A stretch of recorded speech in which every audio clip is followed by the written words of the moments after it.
తాకట్టులో ఉన్న బంగారం అమ్మాలనుకునే వారి ఇన్ఫర్మేషన్ ఇస్తే దాని వాల్యుయేషన్ బట్టి మీకు కమిషన్ కూడా ఇస్తుంది గోల్డ్ హబ్. హాయ్ హలో నమస్తే వెల్కమ్ టు మనం టీవీ. నేను దుర్గా. సీఎం రేవంత్ రెడ్డి గారు బీఆర్ఎస్ పై ఉక్కుపాదం మోపబోతున్నారా?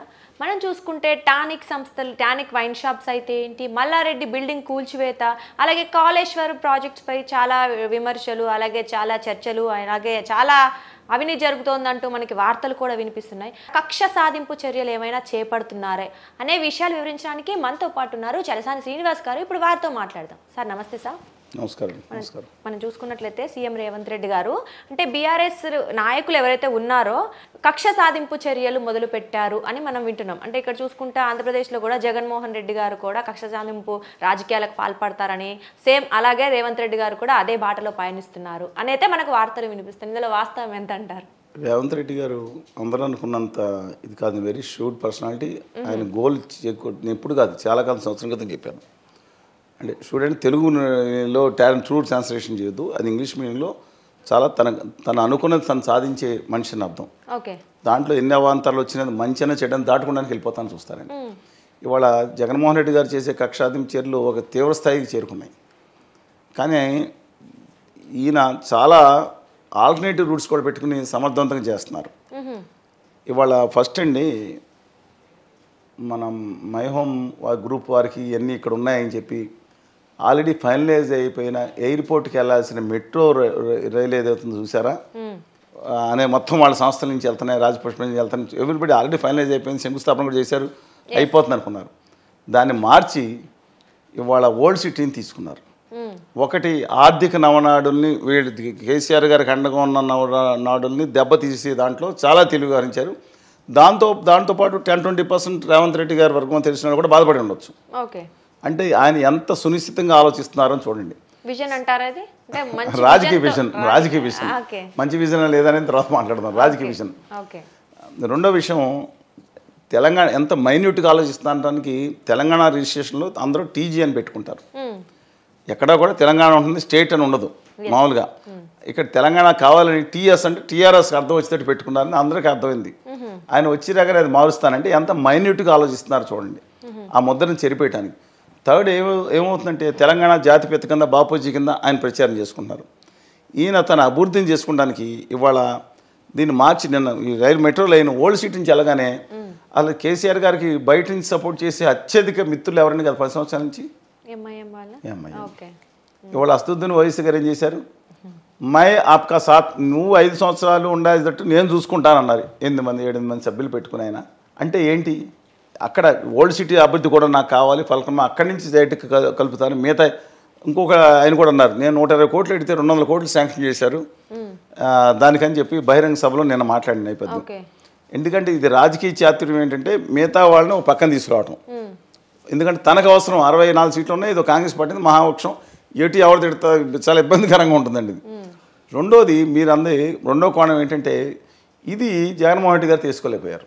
మిగతా పక్షం ఏది సిపిఎం, సిపిఐ కానీ లేదా మిగతా పక్షాలను కలుపుకునే ప్రయత్నం చేయకుండా దాటికి వెళ్ళిపోతుంది 150 సీట్లు కాబట్టి. రెండో ప్రయత్నం ఏంటంటే, మల్లారెడ్డి గారు బిల్డింగ్ కాదు, మల్లారెడ్డి గారు అల్లుడు గారిది, సరే ఎవరిదన్నా బిల్డింగ్ల మీద FTL చెరువులో ఉందని దాని మీద దాడి చేసిన తర్వాత మల్లారెడ్డి గారు ఎవరి దగ్గరికి వెళ్ళారు చూశారు, వేం నరేంద్ర రెడ్డి గారని, మంచి ఆయన పరిశోధితులే. కానీ ఆయన దగ్గరికి వెళ్ళి ఇలాగ నేను కలిసిపోతాడని, కలవడానికి కాదు ఆపమని చెప్పడానికి వెళ్ళాను, తప్పండి, నా అబ్బాయి కూడా పోటీ చేయడు, వాళ్ళు వివరించారు. నేను మల్కాజిగిరి పార్లమెంట్ స్టేట్, నా అబ్బాయి కూడా అక్కర్లేదు, అల్లుడి ఇద్దరు ఉన్నారు కదండి, ఎమ్మెల్యేలు ఉన్నారు అనే ఉద్దేశంతో ఆయన ఉన్నారు. అంటే అక్కడ లైన్లో పెట్టారు. మేడిగడ్డ అనేది ఖచ్చితంగా కేసీఆర్ గారి పైన ఏలాడుతాను. నేను కూడా చెప్తున్నా అండి, తుమ్మిడిహట్టి నుంచి తీసుకొచ్చి ఉంటే బాగుండేది, నీటి లభ్యత అత్యధికం అయిపోయింది అన్నారు. కాదు, ఆయన ఒక రిజర్వాయర్ కోసం ప్రయత్నించారు. కొంతవరకు కేసీఆర్ గారు ఆలోచన కరెక్ట్ అయి ఉండొచ్చు, కానీ ఇంతటి 1,00,000 కోట్ల పెట్టుబడి దాంట్లో పెట్టిన విషయంలో మాత్రం అబ్సల్యూట్లీ అది తప్పు జరిగింది. అన్ని వేల మెగావాట్లు, సంవత్సరానికి 10,000-20,000 కోట్ల రూపాయలు మొత్తం అంతా అయిపోతాయి, మొత్తం అన్ని ప్రాజెక్టులు అయిపోతాయి. ఎలక్ట్రిసిటీ ఖర్చు పెట్టాల్సిన సమయం. రైతులకి ఖచ్చితంగా తాగునీరు ఎంత ఖర్చు అయినా ఇవ్వాల్సిందే. సాగునీరు కోసం ఎకరానికి 1,00,000-2 లక్షలు, లాస్ట్ లెగ్లో 2 లక్షలు ఎలక్ట్రిసిటీ అయితే బయటకునే 5 రూపాయల లెక్కన, లాస్ట్ లెగ్లో ఫస్ట్ లెగ్లో ఇది పర్వాలేదండి. ఎక్కడి నుంచి తీసుకొస్తారు? ఇవాళ మేడిగడ్డ మీద కొత్త కమిటీ వచ్చింది, దాని మీద డెఫినెట్గా మేడిగడ్డ కాదు, అన్నారం కాదు, సుందరిలో మొత్తం మూడింటి మీద ఆయన చర్యలు తీసుకుంటూ ఉంటారు. ఎప్పుడు కేసీఆర్ గారికి అది ఎప్పుడైతే కుంగిపోయింది అందో ప్రజల్లో ఇదేంట్రా బాబు కుంగిపోయింది. డెఫినెట్గా ఆయన ఓటమికి వచ్చిన 10 కారణాలు అది కూడా ఒకటండి. సార్ అంటే మనం చూసుకున్నట్లయితే మొన్ననే కాంగ్రెస్ పార్టీ ఎంపీ అభ్యర్థుల లిస్ట్ కొంచెం ప్రకటించిన కొంతమంది అభ్యర్థుల పేర్లు అయితే బయటికి తీసుకొచ్చారు. అంటే ఇప్పుడు చూస్తేనేమో రేవంత్ రెడ్డి గారు ఎలక్షన్స్ దగ్గర పడుతున్న టైంలో ఇలా బీఆర్ఎస్ పార్టీ వాళ్ళ గురించి ఒకదాని ఇంకొకటి అవకతవకలు ఉన్నాయంటూ బయటికి తీసుకొస్తున్నారు. అంటే ఇది మనం ఎలక్షన్స్ కోసం కేవలం బీఆర్ఎస్ పార్టీని ఓడించి ఎంపీ ఎలక్షన్స్లో వీళ్ళు పైచే సాధించడానికేనా ఇది ఎలక్షన్స్ వ్యూహం అంటారా? ఒక వ్యూహాలు చాలా మన వ్యూహాలు ఆయన తీసుకుంటారు లేదు. ఆయనకు సునీల్ గనుగోలు గారు చాలామంది ఉన్నారు. ఇవాళ సిచ్యుయేషన్ ఏంటంటేనండి, 2 తెలుగు రాష్ట్రాల్లో వైఎస్ రాజశేఖర రెడ్డి గారు కానీ అప్పుడు ఆయన రోజులు కాదు ఇది. జగన్మోహన్ రెడ్డి గారు తన ప్రత్యర్థిగా చంద్రబాబు నాయుడు గారిని ప్రతిపక్ష హోదాలను ఉంచారు. కావాలనుకుంటే ఏ రోజు తీసి ఉంచేవారు ఆయన.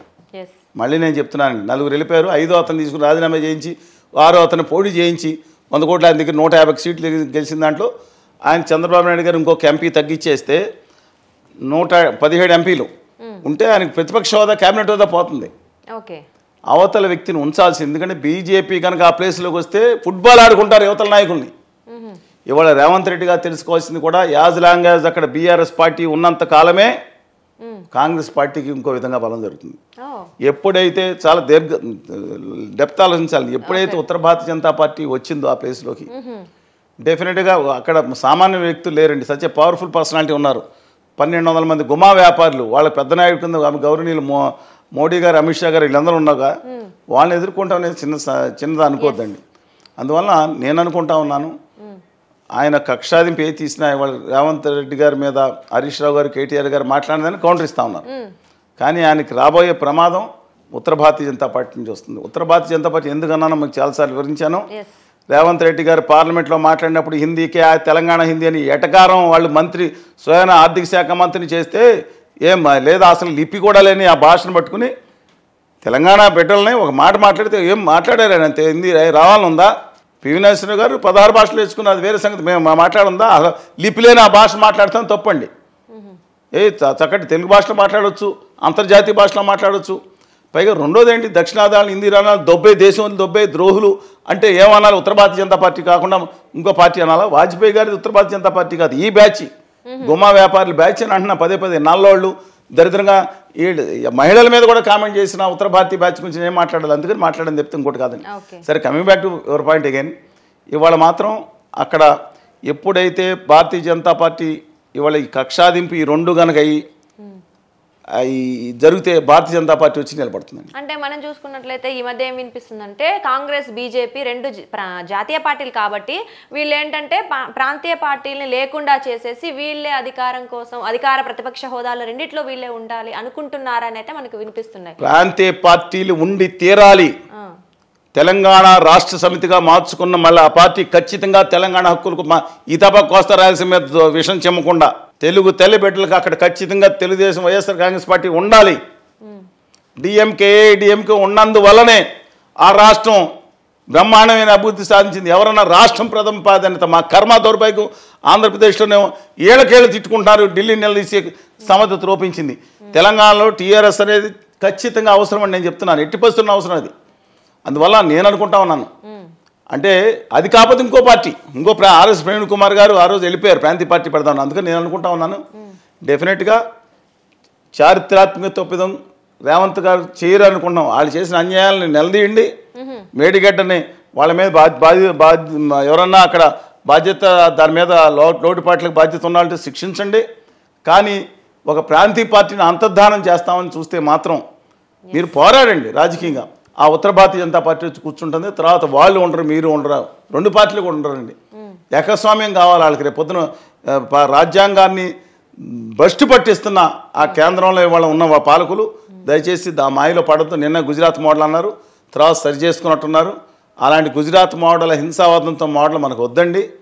ఇవాళ ఆంధ్రప్రదేశ్ ఉమ్మడి 2014లో గుజరాత్ కంటే అనేక మానవాభివృద్ధి సూచికలు ఎంతో ముందున్న రాష్ట్రం. అంతేగాని వాళ్ళు దోషి పెడుతున్నారు కాబట్టి అది ఏమైనా అయిపోయింది. అందుకని దయచేసి గమనం చెప్పి కోరుతా ఉన్నాను. కక్షాదింపు చర్యలు కాదు, ఖచ్చితంగా రాష్ట్ర అభివృద్ధి కోసం చర్యలు తీసుకోవాలి. ఎందుకంటే మేము చూస్తాను, ఆదిలాబాద్ తిరిగినా, కొడంగల్కి కూడా వెళ్ళి వచ్చాను ఎన్నికలకు లాస్ట్ టైం. ఆయనకని మద్దతు కానీ కాదండి, వాటి రాష్ట్రం అంతా తిరుగుతున్నాం.